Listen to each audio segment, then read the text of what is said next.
Welcome to top news. రాష్ట్రంలో మరో 10 రోజుల్లో కురుక్షేత్ర మహాసంగ్రామం జరగబోతోందని సీఎం జగన్ అన్నారు. ఉమ్మడి ప్రకాశం జిల్లా కనిగిరిలో వైసీపీ అభ్యర్థుల తరపున ఎన్నికల ప్రచారం నిర్వహించారు. ఈ సందర్భంగా జగన్ మాట్లాడుతూ తాము అధికారంలోకి వస్తేనే సంక్షేమ పథకాలు కొనసాగుతాయని, లేని పక్షంలో అన్ని రద్దవుతాయని తెలిపారు. ఈ ఎన్నికలు ప్రజల భవిష్యత్తును నిర్ణయిస్తాయని, అధికారంలోకి వచ్చిన వెంటనే పింఛన్దారులకు మళ్లీ ఇంటి వద్దనే నగదు అందిస్తామని చెప్పారు. ఎన్నికల సంఘానికి మాజీ ఈసీ నిమ్మగడ్డ రమేష్ ఫిర్యాదు చేయడం వల్లే రాష్ట్రంలో పెన్షన్దారులకు కష్టాలు వచ్చాయన్నారు. ఇంటి వద్దనే అందుకోవాల్సిన పింఛన్లు బ్యాంకుల దగ్గర పడిగాపులు కాసి తీసుకోవాల్సి వచ్చిందని మండిపడ్డారు. గతంలో పెన్షన్ల విషయంలో అవ్వాతాతలకు అన్యాయం జరిగిందన్నారు. తాను అధికారంలోకి వచ్చిన తర్వాత న్యాయం చేశామన్నారు. ఒక్క నెల ఓపిక పడితే మళ్లీ వాలంటీర్లు ఇంటి వద్దకే వచ్చి పింఛన్లు పంపిణీ చేస్తారని చెప్పారు. ఎవరికీ లంచాలు ఇవ్వకుండా, ఎవరి చుట్టూ తిరగాల్సిన పని లేకుండా ఇంటి వద్దనే పింఛన్లు అందిస్తామని సీఎం జగన్ తెలిపారు. నేరుగా అవ్వాతాతల ఇంటికే ఆ మనవళ్ళు, ఆ మనవరాల రూపంలో వాలంటీర్లు వచ్చి చిక్కటి చిరునవ్వుతో గుడ్ మార్నింగ్ చెబుతూ మనవల్లగా మనవరాళ్ళగా ఆ అవ్వాతాతలకు మంచి చేసే కాలం ఈ చంద్రబాబు నాయుడు గారి పాపిష్టి కళ్ళు పడేంత వరకు బాగా కొనసాగింది. ఎప్పుడైతే చంద్రబాబు కళ్ళు పడ్డాయో, ఆ పాపిష్టి కళ్ళు పడ్డాయో, అప్పుడు ఈ చంద్రబాబు ఏం చేశాడు? తన మనిషి అయిన నిమ్మగడ్డ రమేష్ చేత వాలంటీర్లు ఇంటికి పోకూడదట, వాలంటీర్లు పెన్షన్ ఇవ్వకూడదట అని చెప్పి కేంద్ర ఎన్నికల కమిషన్కు తానే దగ్గర ఉండి సిఫార్సు చేయించి వాళ్ళతో ఉత్తర్వులు ఇప్పించాడు. నా అవ్వాతాతలకు ఇంటికే పెన్షన్ వాలంటీర్లు ఇవ్వకూడదట అని. అంతటితో ఆగిపోలేదు ఈ చంద్రబాబు పాపిష్టి చేష్టలు. ఈ చంద్రబాబు పాపిష్టి చేష్టలు అంతటితో కూడా ఆగిపోకుండా, ఇంకా కడుపు మంట చల్లారకుండా ఈ పెద్ద మనిషి ఏం చేశాడు? అవ్వాతాతలు బ్యాంకుల చుట్టూ తిరిగేట్టుగా వాళ్లకు బ్యాంకుల్లో జమ చేయమని చెప్పాడు ఈ పెద్ద మనిషి చంద్రబాబు నాయుడు గారు. ఎన్నికల కమిషన్ అక్కడి నుంచి ఆదేశాలు ఇచ్చింది. ఇచ్చిన మేరకు ఇవాళ అవ్వాతాతలందరూ కూడా బ్యాంకుల చుట్టూ తిరిగే కార్యక్రమం చేస్తా ఉన్నారు.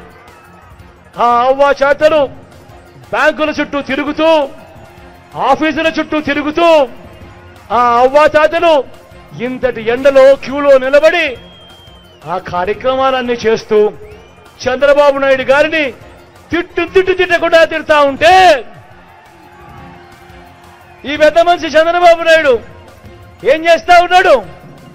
ఆయన చేసిన దౌర్భాగ్యపు పని కూడా ఆయన కనీసం నేను ఈ దౌర్భాగ్యపు పని చేశాను అని కూడా చెప్పుకునే ధైర్యం లేదు. ఆ నెపాన్ని కూడా మీ బిడ్డ మీద వేస్తా ఉన్నాడు. ఆ నెపాన్ని కూడా ఆ చంద్రబాబు, ఆయన దుష్టయం, ఆయన ఎల్లో మీడియా వీళ్ళందరూ కలిసి ఆ నెపాన్ని కూడా మీ బిడ్డ మీద వేస్తా ఉన్నారు. ఆ ఈనాడు కథలు చూస్తే, ఆ ఆంధ్రజ్యోతిలో టీవీల్లో చూస్తే, ఆ టీవీ ఫైల్లో చూస్తే అసలు వీళ్ళంతా మనుషులేనా అని చెప్పి అనిపించేంత దారుణమైన రాజకీయాలు చేస్తా ఉన్నారు ఈ రోజు ఇక్కడ. నేను ఇవాళ మీ అందరితో కూడా ఒకటే అడుగుతా ఉన్నా.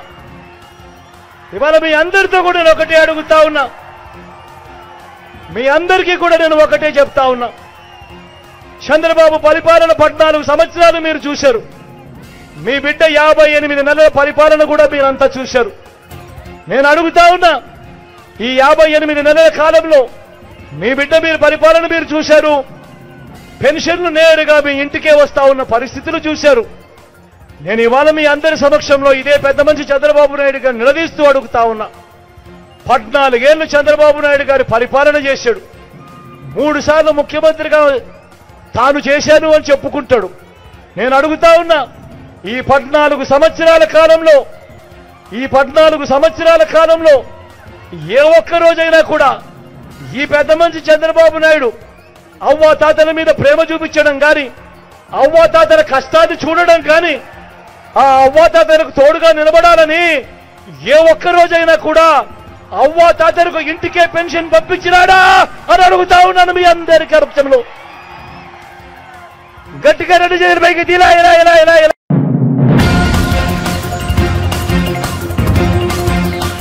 తాను బస్సు యాత్రను ప్రారంభించాక కాంగ్రెస్ బీజేపీ నేతల గుండెలు వణుకుతున్నాయని, వారు వణికిపోతున్నారని బీఆర్ఎస్ అధినేత కేసీఆర్ అన్నారు. శుక్రవారం పెద్దపల్లి పార్లమెంట్ నియోజకవర్గం పరిధిలోని రామగుండంలో నిర్వహించిన రోడ్ షోలో పాల్గొన్న కేసీఆర్ మాట్లాడుతూ బీఆర్ఎస్ ఎంపీల గెలుపులోనే తెలంగాణ గెలుపు ఉందన్నారు. అరచేతిలో కాంగ్రెస్ వైకుంఠం చూపించిందన్నారు.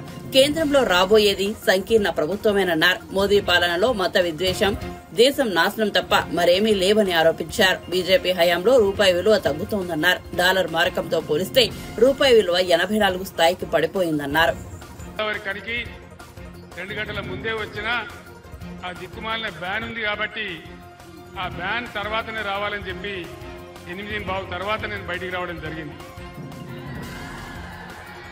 ఇంకొక మాట మీరు గమనించాలి, రాజకీయాలలో మతం గురించి మాట్లాడడం చాలా పెద్ద తప్పు. ఎన్నికల నిబంధనలకు విరుద్ధం. రోజు కేంద్ర హోంమంత్రి అమిత్ షా దేవుని బొమ్మ నెత్తి మీద పట్టుకొని చేతిలో పట్టుకొని ఆయన సభలు మాట్లాడితే అది ఎలక్షన్ కమిషన్ ఆఫ్ ఇండియా కనిపించదు. డైరెక్ట్ గానే హిందువులు ముస్లింలని అడ్డగోలుగా మతాన్ని అడ్డం పెట్టుకొని స్వయంగా దేశ ప్రధానమంత్రి మాట్లాడినా ఎలక్షన్ కమిషన్ ఆఫ్ ఇండియాకి అది కనిపించదు. ఇక ఈ రాష్ట్ర ముఖ్యమంత్రి ప్రజలకు నువ్వు ఇచ్చిన వాగ్దానాలు ఏం చేసినావని మేము ప్రశ్నిస్తే ఆయన ఏం మాట్లాడతాడు? నీ గుడ్డు వీకి గోళీలు ఆడుకుంటాం, నీ పేగులు తీసి మెడలేసుకుంటాం, నిన్ను పండబెట్టి తొక్కుతాం అని మాట్లాడితే అది చాలా సభ్యంగా ఉంది. కానీ చేనేత కార్మికులకు ఒక అన్యాయం జరుగుతున్నదని మాట్లాడితే చాలా ఈ విధంగా అన్యాయంగా చేసినారు. సరే, ప్రజలు నిర్ణయిస్తారు. ఈ ఎన్నికలలో ప్రజలే ఎప్పుడు కూడా నిర్ణేతలు కాబట్టి మనకు ఎలాంటి ఇబ్బంది లేదు. నేను మీ అందరికీ ఒక మాట మనవి చేస్తా ఉన్నా. 5 నెలల కింద ఈ రాష్ట్రంలో పరిస్థితులు ఎట్లా ఉండే, ఈరోజు ఎట్లా ఉన్నాయి? ఎవరు దానికి కారణం? ఎవరి చాతగానితనం దానికి కారణం? ఇలా పెద్దపల్లి జిల్లాలోనే 50,000 ఎకరాలకు పైగా పంట పొలాలు ఎండిపోయినాయి. ఇప్పుడే ఎమ్మెల్యేలు మనోహర్ రెడ్డి గారు కానీ ఇంకా మిత్రులు కానీ ధర్మపురి ప్రాంతం వాళ్ళు కానీ నాకు చెప్తా ఉన్నారు, 50,000 ఎకరాలకు పైగా పంట పొలాలు ఎండిపోయినాయి. ఎవరు దీనికి కారణం? గత 10 ఏళ్లలో ఎప్పుడైనా ఎండిపోయినాయా? పోయిన 10 ఏళ్లలో పొలాలు ఎండినాయా తెలంగాణలో? మరి ఈరోజు ఎందుకు ఎండుతా ఉన్నాయి? దయచేసి మీరు ఆలోచన చేయాలి. గత 9 సంవత్సరాలలో కరెంటు కోతలు లేవు, కడుపు నిండా కరెంటు ఉండేది. మరి ఈరోజు కరెంటు కోతలు ఎవరు పెట్టినారు? వినబడతలేదు. జై కాంగ్రెసా? ఇలా కరెంటు కోతలు స్టార్ట్ అయిపోయినాయి. పక్కనే గోదావరి ఉంటే తెలంగాణ ఉద్యమ సమయంలో నేను చాలాసార్లు గోదావరి కనిపించిన. గోదావరి కన్నించి ఇటు పోయేది, పైకి ఆదిలాబాద్ పోయేది, మళ్ళీ ఇటు వచ్చేది. పైసా వేయాలి గోదావరిలో అంటే నీళ్లు వెతికి వేసేది. అటువంటి గోదావరిని సజీవ గోదావరి చేసి బ్రహ్మాండంగా ఎన్ని రోజులు గోదావరిలో నీళ్లుండనో, మనకు ఎంత మంచి నీళ్లు వచ్చినాయో అవన్నీ కూడా మీరు చూసినారు. గోదావరి కన్లో గత 6-7 సంవత్సరాలుగా పుష్కలంగా ప్రతి ఇంటికి మంచిగా ఇళ్లలో నల్లా పెట్టి, పేదవాళ్ళైతే రూపాయికి నల్లా కనెక్షన్ ఇచ్చి ప్రతి ఇంట్లో కూడా నల్లా ఉండే ప్రతిరోజు నీళ్లు వచ్చేది. ఈరోజు ఎందుకు 2 రోజులకు ఒకసారి దినం తప్పి దినం వస్తూ ఉన్నాయి? ఎందుకు మురికి నీళ్లు వస్తూ ఉన్నాయి? దీనికి కారణం ఎవరు? దయచేసి మీరు ఆలోచన చేయాలి. కాంగ్రెస్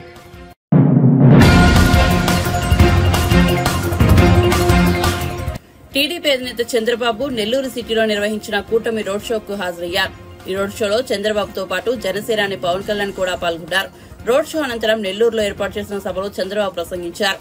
పవన్ కళ్యాణ్ ఇక్కడే తిరిగిన వ్యక్తి అని, పవన్ కు నెల్లూరులో గల్లీ గల్లీ తెలుసు అని వెల్లడించారు. తనకు తిరుపతిలో ఎలా ప్రతి గల్లీ తెలుసో పవన్ కు కూడా నెల్లూరులో ప్రతి చోటు తెలుసని, ఇదే విషయాన్ని పవన్ కు కూడా చెప్పానని వివరించారు. సభకు విచ్చేసిన యువతను చూడగానే పవన్ కు బాల్యం గుర్తుకొస్తుందని అన్నారు. ఈ సందర్భంగా చంద్రబాబు తన ప్రసంగాన్ని కొనసాగిస్తూ చరిత్ర తిరగరాసేందుకు నెల్లూరు తిరగబడిందని పేర్కొన్నారు. ఇక్కడే చదువుకున్నారు, ఈ సెంటర్ లో మొత్తం తిరిగారు. నెల్లూరు గల్లీ గల్లీ తిరిగిన వ్యక్తి పవన్ కళ్యాణ్ గారు. మిమ్మల్ని చూస్తే మళ్ళీ పాత రోజులు గుర్తొచ్చాయి. నేను అదే వారితో మాట్లాడినప్పుడు ఒక మాట అన్నాను.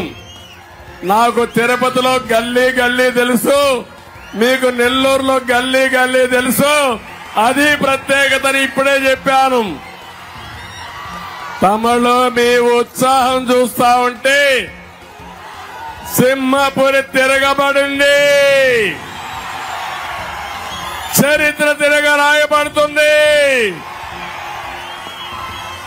ఈ రోజు ఇక్కడ ఒక్కసారి చూస్తే అటు పవర్ స్టార్ పవన్ కళ్యాణ్ గారు, ఇంకో పక్క తెలుగుదేశం పార్టీ, ఇంకో పక్క బీజేపీ భారతీయ జనతా పార్టీ, ముగ్గురు కలిసిన తర్వాత ఎవడైనా ఉంటాడా తమ్ముడు అని అడుగుతున్నా. అడ్డం వస్తే తొక్కుకుంటా పోతామా లేదా అని మిమ్మల్ని అడుగుతున్నాను. మీరు సిద్ధమా అని మిమ్మల్ని అడుగుతున్నా. ధైర్యంగా ఉన్నారా అని అడుగుతున్నా. జన సైనికులు సిద్ధమా? మీరు తెలుగుదేశం కుటుంబ సభ్యులు మీరు సిద్ధమా అని అడుగుతున్నా. బీజేపీ నాయకులు కార్యకర్తలు కూడా సిద్ధమా అని అడుగుతున్నా. తమిళలో ఈ రోజు మీరు చూస్తే 13వ తారీఖున వైఎస్ఆర్ కాంగ్రెస్ పార్టీకి డిపాజిట్లు వస్తాయా తమిళలో? నమ్మకమేనా అని మిమ్మల్ని అడుగుతున్నా. నమ్మకం అయితే గట్టిగా చెప్పండి, కూడా చెప్పండి ఎస్ అని. ఇప్పుడే పవన్ కళ్యాణ్ గారు ఒక మాట అన్నారు. ఒక అహంకారి రాష్ట్రంలో ఉన్నాడు, ఒక సైకో ఈ రాష్ట్రంలో ఉన్నాడు, ఒక విధ్వంసకారుడి రాష్ట్రంలో ఉన్నాడు, ఒక బందిపోటు దొంగ ఈ రాష్ట్రంలో ఉన్నాడు. 13వ తారీఖున అంతం చేయడానికి, అంతం పలకడానికి మీరు సిద్ధమా తమ్ముళ్ళు అని మిమ్మల్ని అడుగుతున్నా. ఎందుకంటే ఈ యువత భవిష్యత్తు నా బాధ్యత, పవన్ కళ్యాణ్ గారి బాధ్యత. మీకు బంగారు భవిష్యత్తు చూపించడం మా బాధ్యత. మా మీద మీకు నమ్మకం ఉందా అని అడుగుతున్నా. నమ్మకం ఉంటే చేతుల పైకి సంఘీభావం తెలియజేయండి. పిల్లలు కూడా అటు జనసేన కండువా, ఇటు తెలుగుదేశం పార్టీ జెండా, ఆ ఉత్సాహం చూస్తా ఉంటే ఎవరికి అర్థం కావడం లేదు ఏం జరుగుతా ఉంది సింహపురిలో అని. ఇదే పరిస్థితి రాష్ట్రం.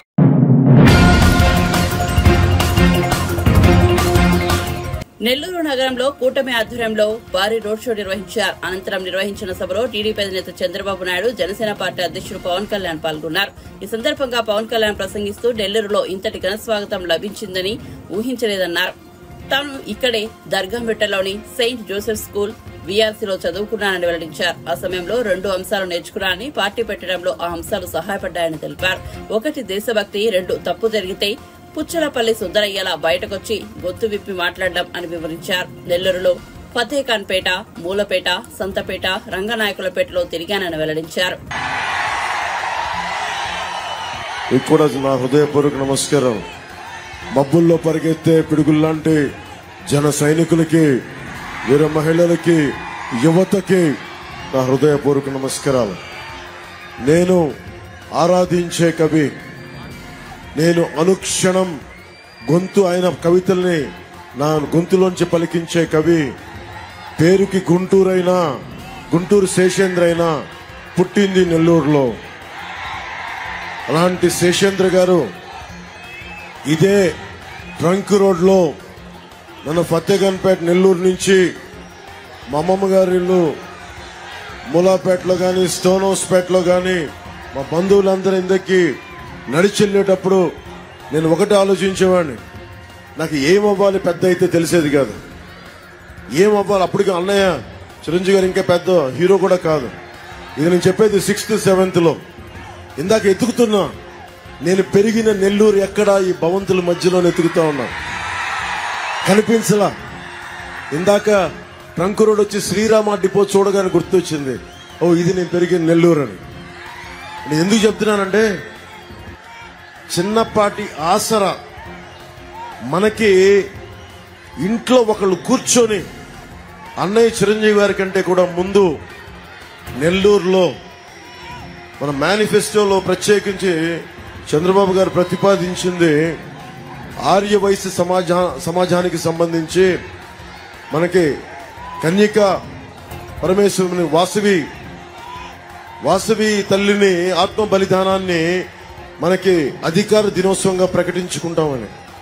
అలాంటి వైశ్య కులానికి చెందిన, నాకు తెలియదు, నా స్నేహితుడు నాకంటే సీనియర్, ఇదే ట్రంక్ రోడ్ లో భవానీ బుక్ సెంటర్ లో ఒక పుస్తకాల షాప్ ఉండేది. శ్రీరామ బుక్ డిపోలో నాకు దొరకని సోషల్ ఈ సైన్స్ కోసం కావాల్సిన అసైన్మెంట్స్ కోసం అన్ని ఎత్తుకుతా ఉంటే భవానీ బుక్ సెంటర్కి వెళ్తే నాకు ఇచ్చాడు.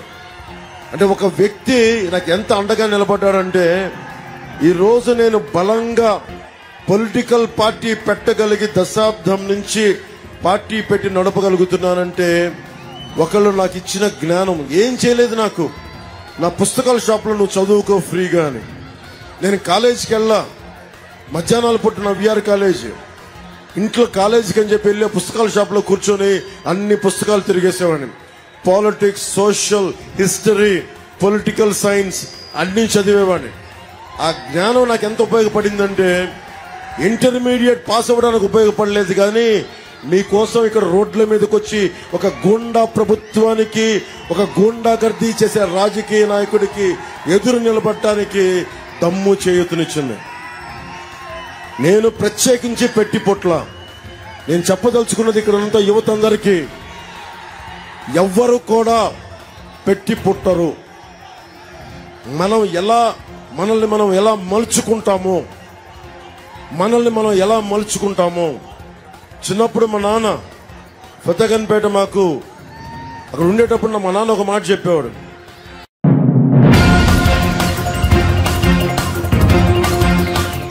బీఆర్ఎస్ చచ్చిన పాము, బీజేపీ అబద్దాల పుట్ట అని తెలంగాణ సీఎం రేవంత్ రెడ్డి అన్నారు. గుజరాత్ కు ప్రధాని మోదీ లక్షల కోట్లు తరలిస్తున్నారని, అక్కడే వారి మనుషులా, తెలంగాణ వాళ్ళు కాదా అని ఆగ్రహం వ్యక్తం చేశారు. ధర్మపురి కాంగ్రెస్ జనజాతర సభలో పాల్గొన్న ఆయన మాట్లాడుతూ, ఇందిరాగాంధీ, సోనియా గాంధీ ప్రాతినిధ్యం వహించిన రాయ్ బరేలీ నియోజకవర్గం నుంచి రాహుల్ గాంధీ నామినేషన్ వేశారని, ఈ నామినేషన్ కార్యక్రమంలో పాల్గొనడం తనకు సంతోషంగా ఉందన్నారు. పివి నరసింహారావు ప్రధానిగా చేసిన ఆర్థిక సంస్కరణలే దేశ అభివృద్ధికి కారణమన్నారు. ప్రధాని నరేంద్ర మోదీ టార్గెట్ గా చెబుతున్న 5 ట్రిలియన్ల ఆర్థిక వ్యవస్థకు పివి సంస్కరణలే పునాదులు అన్నారు. అక్కడి నుంచే మిత్రుడు శ్రీధర్ బాబు గారు ఈ రోజు బాధ్యత నిర్వహిస్తున్నారు. అదే కాకుండా ఈ ప్రాంతం నల్ల బంగారం, సింగరేణి బొగ్గు గనులు, ఈ సింగరేణి పరిశ్రమ ఆనాడు నిజాంల నుంచి ఉమ్మడి రాష్ట్రంలో కావచ్చు, ఈనాడు తెలంగాణ రాష్ట్రంలో దాదాపుగా 50,000 కుటుంబాల సింగరేణి కార్మికులు ఈ ప్రాంతంలో ఉండడమే కాదు, ఒక భుజాన సింగరేణి గని కార్మికులు బొగ్గు దవ్వే సాయుధము ఉంటే, రెండో భుజాన కాంగ్రెస్ పార్టీ జెండాను మోసి మన శాసనసభ ఎన్నికలలో ఈ కోల్బెల్ట్ ఏరియా మొత్తాన్ని 3 రంగుల జెండాను ఎగరేసిన ప్రాంతం సింగరేణి కార్మికులు. ఇది నల్ల బొగ్గు కాదు, నల్ల బంగారం అని సమాజం అంతా అనుకుంటున్న ప్రాంతం. మరి 1990లో సింగరేణి దివాలా తీసి మూతపడే పరిస్థితి వచ్చినప్పుడు ఆనాడు కాకా వెంకటస్వామి గారు కేంద్ర ప్రభుత్వంతో మాట్లాడి 1000 కోట్ల రూపాయల నాడు కేంద్ర ప్రభుత్వం నుంచి ఈ సింగరేణి సంస్థకు మంజూరు చేయించి సింగరేణి సంస్థను కాపాడి ఇవాళ వేలాది కుటుంబాలకు నిలువ నీడనిచ్చి చేతి నిండా పని ఇచ్చిన పరిశ్రమ సింగరేణి గనులు. దాన్ని కాపాడింది కాకా వెంకటస్వామి గారు. వారు కూడా ఈ ప్రాంతం నుంచే గల్లీ నుంచి ఢిల్లీ వరకు కార్మిక బిడ్డగా, కార్మిక నాయకుడుగా, కేంద్ర మంత్రిగా రాణించి ఈ ప్రాంతానికి దేశంలోనే వన్నెరెత్తిన కాక వెంకటస్వామి గారు కూడా ఈ పెద్దపల్లి ప్రాంతం వాడే. వీరే కాదు, స్పీకర్గా ఆదర్శవంతుడుగా రాజకీయాలకు అతీతంగా స్పీకర్ అంటే ఇలా ఉండాలి అని ఆ పదవికే వన్నెరెత్తిన పెద్దలు శ్రీపాదరావు గారు. శ్రీపాదరావు గారు కూడా ఈ మంత్రి శాసనసభ నియోజకవర్గం నుంచే ప్రాతినిధ్యం వహించి గౌరవం తెచ్చిండు. ఆ పదవికే వన్నె తెచ్చిండు. ఈ రోజు వారి వారసుడుగా మిత్రుడు శ్రీధర్ బాబు గారు కూడా కొనసాగిస్తున్నారు. అంటే ఈ ప్రాంతంలో టీవీ నరసింహారావు గారు కావచ్చు, కాక వెంకటస్వామి గారు కావచ్చు, కీర్తి చేతులు శ్రీపాదరావు గారు కావచ్చు, విలువలతో కూడుకున్న రాజకీయం, ప్రజా సేవ చేయాలన్న ఆకుంఠిత దీక్షతోటి ప్రజల మధ్యనే వాళ్ళు చేసే జీవితం గడిపిన నాయకులు ఇవాళ ఈ ప్రాంతం నుంచి ప్రాతినిధ్యం వహించారు. వాళ్ళే కాదు, ఇవాళ ఎన్నికైన 7 మంది శాసనసభ్యులు కూడా ప్రజలకు సేవ చేయాలన్న చిత్తశుద్ధితోనే ఈరోజు వాళ్ళు కార్యక్రమాలను చేపడుతున్నారు. అందుకే వాళ్ళు అడిగిన పత్తిపాక కావచ్చు, పాలకుర్తి కావచ్చు, రామగుండం పవర్ స్టేషన్ కావచ్చు, నేతకాని కార్పొరేషన్ కావచ్చు, అదే విధంగా సింగరేణి కార్మికుల సమస్యల విషయంలో వాళ్ళు ఏ సమస్యలైతే నా దృష్టికి తెచ్చిందో తప్పకుండా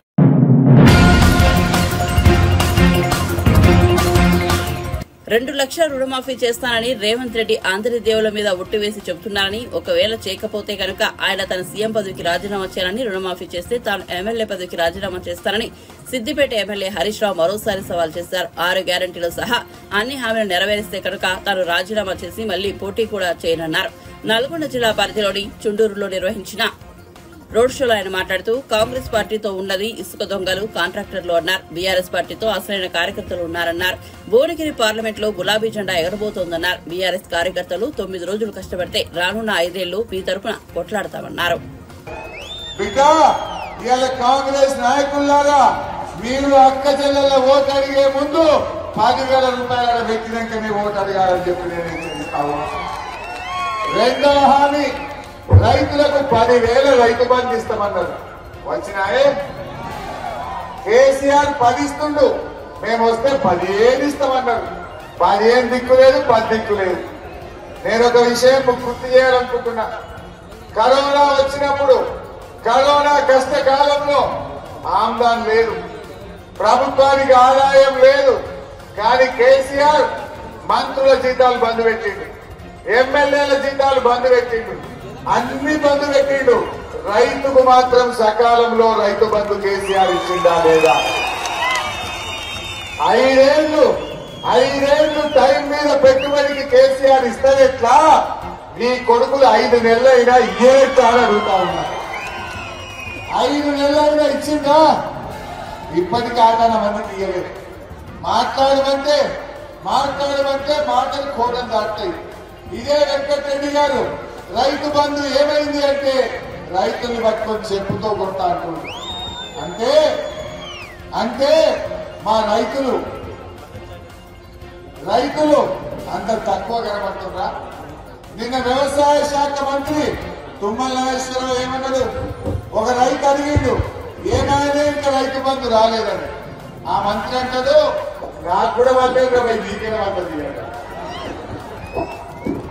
మొన్న ఒక మంత్రిని కాంగ్రెస్ కార్యకర్త అడిగింది, మంత్రి గారు నువ్వేమో 5 ఎకరాల దాకా వడ్డేస్తున్నావు, నాది 3 ఎకరాలు ఇంకా వాళ్ళేదు అని అడిగింది. అంటే నోరు మూసుకొని దబాయిస్తున్నది ఆ మంత్రి గారు. అంటే ఇలా రైతు బంధు ఇయ్య చేతగాని ప్రభుత్వం. నేను ఒకటే అంటున్నా, రైతులను 5 ఏళ్లు 11 విడతల్లో కేసీఆర్ మీకు టైం మీద రైతు బంధు ఇచ్చింది. మరి కాంగ్రెస్ వాళ్ళకి ఏముంటుంది? ఎన్ని మాయమాటలు చెప్పిండు? రైతుకు 15,000 రైతు బంధు అన్నారు, వచ్చినాయే? రైతుకు 24 గంటల కరెంట్ అన్నారు, వచ్చిందా? రైతుకు 500 వడ్లకు మక్కలకు బోనస్ ఇస్తామన్నారు, వచ్చినాయా? కౌలు రైతులకు 15,000 ఇస్తామన్నారు, వచ్చిందా? వ్యవసాయ కూలీలకు 12,000 ఇస్తామన్నారు. ఒక్కటన్నా ఇచ్చినారా రైతులకు? మన కేసీఆర్ రైతులకు ఓట్ల కోసం చెప్పకపోయినా, ఎలక్షన్ల ముందు మాట ఇవ్వకపోయినా ప్రతి రైతుకు ఎకరానికి 10,000 ఇచ్చింది కేసీఆర్. ఆనాడు కాంగ్రెస్ గవర్నమెంట్ ఉంటే రాత్రి పూట 3 గంటల పొద్దున్న దాకా 3 గంటల కరెంట్ వస్తుంది. కానీ కేసీఆర్ గారు వచ్చినాక మా జగదీష్ అనే నాయకత్వంలో 24 గంటల కరెంట్ ఇచ్చినవా లేదా? కాంగ్రెస్ రాగానే మాయమే. మళ్ళా మోటార్లు కాలుతున్నాయి. మోటార్లు కాలితే 10,000 రైతులు ఖర్చు అవుతుంది. ఏ ఊర్లో పోయి అడిగినా కాంగ్రెస్ వచ్చింది మళ్ళా మోటార్లు కాలుతున్నాయి అంటున్నారు.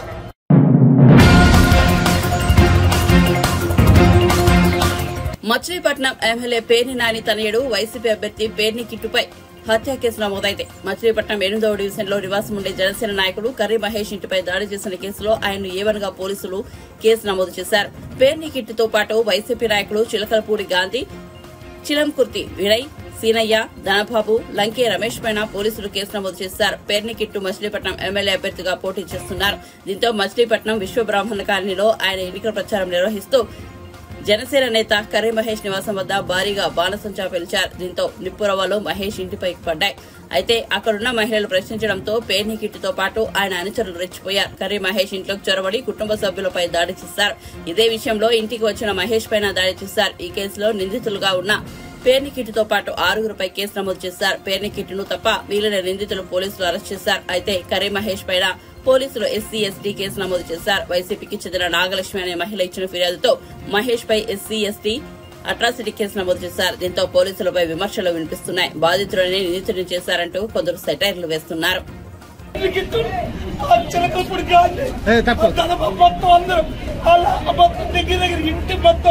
అద్దాలు పగలగొట్టి చిన్న పిల్లలను కూడా చూడకుండా కొడతారా? ఈ అధికారులు చూసుకొని కొడతారు సార్. ఇంకా రాజకీయం వెళ్ళాలి. ఈ అరాజకీయం అంతేనా? ఈ రాక్షస పాలన ఉంటేనాక వీళ్ళు చేసే ఇది గోడేసానికి వీళ్ళ వెనకాల జనాలు ఉన్నారని కారు ఉందని సేంటమ్మకాయ జనం తెచ్చి మా అత్త మా పెద్దల్ని మా అత్త మేము లేవు ఇళ్ళ కదా ఎలా బాధ్యత ఎలా బాధ్యత బాబు ఇదే సార్, ఇదే వీళ్ళ అరాచకం.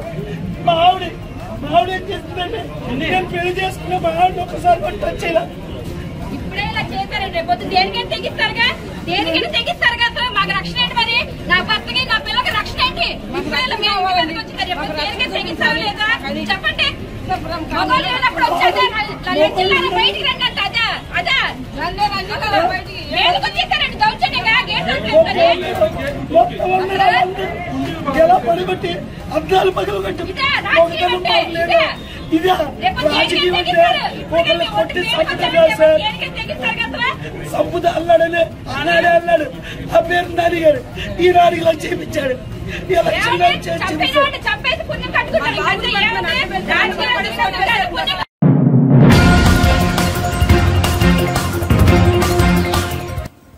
విజయవాడ లోక్సభ స్థానం నుంచి వైసీపీ అభ్యర్థి కేశినేని నాని తన సోదరుడు టీడీపీ ఎంపీ అభ్యర్థి కేశినేని చిన్నిపై సంచలన ఆరోపణలు చేశారు. తనకు ఎలాంటి నేర చరిత్ర లేదని, కానీ క్రిమినల్ చరిత్ర ఉన్న వ్యక్తికి టీడీపీ టికెట్ ఇచ్చిందని విమర్శించారు. అతడు విజయవాడ లోక్సభ స్థానం నుంచి పోటీ చేస్తున్నాడు కాబట్టి అతడి విషయాలు వెల్లడించాల్సి వస్తోందని కేశినేని నాని అన్నారు. అతడు చార్లెస్ శోభరాజ్ ను మించిన గనుడు అని వ్యాఖ్యానించారు.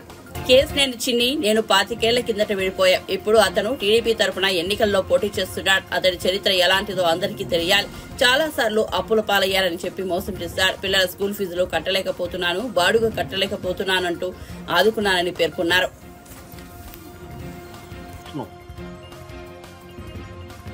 అన్ని అతను చెప్పిన 3 వర్షాలు ఈ స్టిక్కర్ మీద పంపించాడు. భార్య పేరు మీద తప్పులు చేయడం ఎందుకు? అంతకుముందు 2014లో ఆయుష్ హాస్పిటల్ దగ్గర ఒక సైట్ ఆక్రమించాడు భార్య పేరు మీద, కేశినేని నాని తమ్ముడు అని చెప్పి. గుంటుపల్లిలో ఒక సైట్ ఆక్రమించాడు. ఇటుపక్క విజయవాడ క్లబ్ దగ్గర ఒక సైట్ ఆక్రమించాడు. నూజివేడ్లో 108 ఎకరాలు 109 ఎకరాలు గవర్నమెంట్ ల్యాండ్ కబ్జా చేయడం చూశాడు. ఇవన్నీ నా పేరు చెప్పి, అప్పుడు నేను ఇవన్నీ చేయొద్దు ఇక్కడ నా పేరు చెప్పి నిన్ని వాళ్ళందరికీ ల్యాండ్ వెనక్కి ఇప్పించి ఇతను నా ఆఫీస్కి నా ఇంటికి రావద్దని చెప్పడం జరిగింది. అది నేను చేసిన తప్పు. కాబట్టి నేనేంటంటే ఇవాళ మీరందరూ ఒకేసారి కలుస్తారు కాబట్టి చాలా వరకు కూడా మీడియా అంతా ఇన్నాళ్ళు నేను అనుభవిస్తున్నటువంటి ఒక బాధ, ఎందుకంటే ఏదో నేను ఎంపీగా తప్పు చేసో లేకపోతే ఇంకోటిగా బాధ కాదు. అసలు ఏంటి ఇటువంటి క్రిమినల్ చేరుతున్నటువంటి వ్యక్తికి ఇతని కోసం సరే ఇచ్చుకొని నీ పార్టీ నీ ఇష్టం, వ్యక్తికి తెలుగుదేశం ఎన్టీ రామారావు పెట్టి పార్టీ తెలుగుదేశం పార్టీ టికెట్ ఇచ్చి ఎంపీ అభ్యర్థిగా నిలిచిపెట్టిందంటే రేపు విజయవాడ ఫర్ సేల్ పోటీ పెడతారు. నిజంగానే ఏమన్నా తేడా వస్తే విజయవాడ ఫర్ సేల్. కాబట్టి నేను చెప్పేదంటే మీ ద్వారా ప్రజలకు కానీ మీకు కానీ నేను చెప్పేదంటే ఇటువంటి క్రిమినల్స్ని, ఇటువంటి చీటర్స్ని, ల్యాండ్ గ్రాబర్స్ని, పేదవాళ్ళ దగ్గర డబ్బులు తీసుకునే వాళ్ళని ఒక విజయవాడ ఎంపీ అభ్యర్థి అంటేనే నాకు అది నా కుటుంబ సభ్యుడు అంటే నాకైతే డైజెస్ట్ అవ్వట్లేదు నిజం చెప్పాలంటే. సో మీ అందరూ నాకు చాలామంది ఆత్మీయులు కాబట్టి మీ ముందు మనసిప్ మాడాలి కాబట్టి ఫస్ట్ టైం నేను మనసిప్ మాడుతున్నా. ఇంతవరకు నేను పర్సనల్ మీటింగ్స్లో కూడా నేను జయరాజు గారు వీళ్ళందరూ కలిసినప్పుడు కూడా నేను ఎప్పుడు ఈ చెప్పాను ఎంత డీటెయిల్గా మేము సబ్జెక్టు నా దురదృష్టం అనేవాడిని అంతే. సో ఇటువంటి పరిస్థితుల్లో మిమ్మల్ని ఏదో నాకు ఓటు వేయించమను నన్ను గెలిపించమను అది కాదు. ఉన్న ఫ్యాక్ట్స్ ఏంటంటే మీ ముందు నేను ప్రజెంట్ చేస్తున్నా.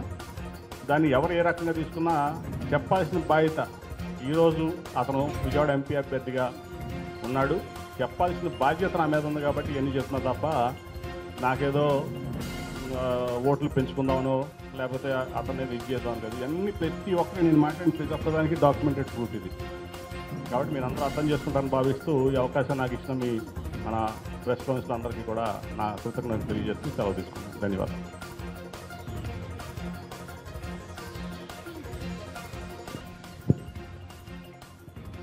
ల్యాండ్ టైటిలింగ్ అనే విషయం మీద ఇప్పటిదాకా ఎప్పుడు 2019 నుంచి అంతకు ముందు ధరణి పోర్టల్ మనం చూసాం తెలంగాణలో, మన ఆంధ్రప్రదేశ్లో జగన్ భూ రక్షణ చూస్తున్నాం. ఎప్పుడు కూడా సమస్య రాలేదు, ఎవరు రైజ్ చేయలేదు. ఈ ఎలక్షన్స్ ముందు మాత్రమే చంద్రబాబు నాయుడు క్లియర్గా చెప్తున్నారు, నానిగారి ఇల్లు, నా ఇల్లు, ఆయన ఇల్లు కూడా, చంద్రబాబు నాయుడు గారి ఇల్లు కూడా, జగన్మోహన్ రెడ్డి గారు దోశ అన్నది మాట చెప్తున్నారు. దీంట్లో ఉన్న లోటుపాట్లు కొంచెం అన్న మీడియాకి అర్థమైనా చెప్తారు. ఒకటి అంటే నేను అంత డీటెయిల్గా నేను లీగల్ ఎక్స్పర్ట్ని కాదు, ల్యాండ్ టైటిల్ యాక్ట్ మీద నేను అంత డీటెయిల్గా వెళ్ళలేదు. కానీ నేను ఒకటైతే చెప్తాను. ఇప్పుడు మీకు చంద్రబాబు నాయుడు గారు 2019లో జగన్మోహన్ రెడ్డి గారు ముఖ్యమంత్రి అయ్యాడు. 2019లో ఆయన వాలంటరీ వ్యవస్థ తీసుకొచ్చాడు. ఏమన్నాడు, గోన్ సంచులు